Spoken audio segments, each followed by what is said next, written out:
यो हाम्रो साडु साडु भन्ने हाम्रो साडु हुनुहुन्छ हाम्रो यतातिर फेरि साली भाउजू यो छोरी वाइफ भन्नु माई वाइफ भन्नु यो हाम्रो दाइ हैन तल गर्नु म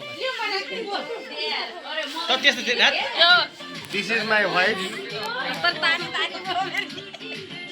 दिस इज माई साली